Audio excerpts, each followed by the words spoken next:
নমস্কার বন্ধুরা। ফিফার বর্ষসেরা সম্মান ভিনিসিয়াস এই সংক্রান্ত একটি গুরুত্বপূর্ণ খবরে নজর রাখব। আপনারা জানেন যে মাত্র 1.5 মাস আগের ঘটনা, ব্যালন d'Or বা ব্যালন d'Or সংক্ষেপে বলা হয়, যে পুরস্কারের যোগ্যতম দাবিদার সত্ত্বেও ব্যালন d'Or পুরস্কার থেকে কিন্তু তাকে বঞ্চিত করা হয়েছিল, এমনটাই কিন্তু বিশেষজ্ঞরা জানিয়েছিলেন। প্রতিবাদে পুরস্কার বিতরণী অনুষ্ঠান বয়কট করেছিল তার ক্লাব রিয়াল মাদ্রিদ। ছবিটা আমূল পাল্টে গেল মঙ্গলবার। ফিফা তাদের বিচারে বর্ষসেরার পুরস্কার তুলে দিল ব্রাজিলীয় স্ট্রাইকার ভিনিসিয়াস জুনিয়রকে। গত মরশুমে লা লিগা এবং চ্যাম্পিয়ন্স লিগ জয়ী রিয়ালের অন্যতম সেরা কারিগর ছিলেন ভিনিসিয়াস জুনিয়র। মরশুমে সব মিলিয়ে গোল ছিল 24টি। সতীর্থদের জন্য গোলের বল তৈরি করে দিয়েছিলেন 11 বার।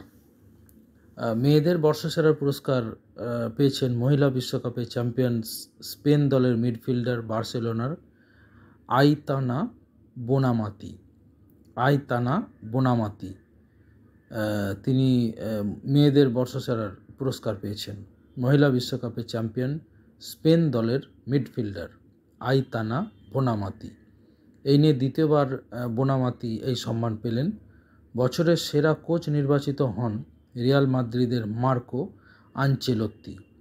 ফেরেঙ্ক পুস্কাস পুরস্কার পেয়েছেন আর্জেন্টিনার নতুন তারকা আলেহান্দ্রো গার্নাচো।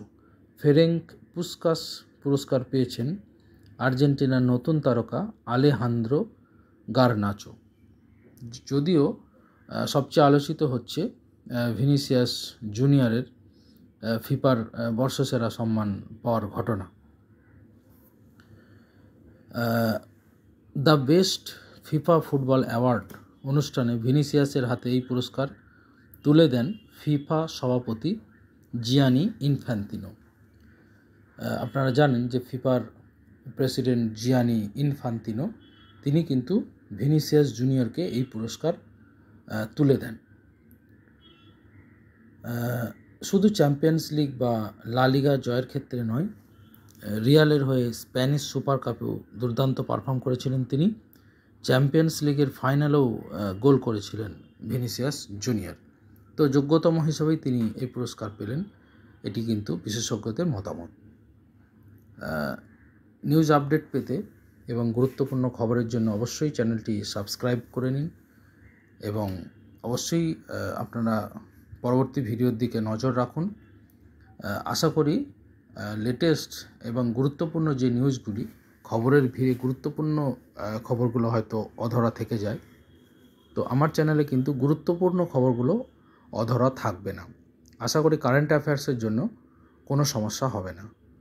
ধন্যবাদ।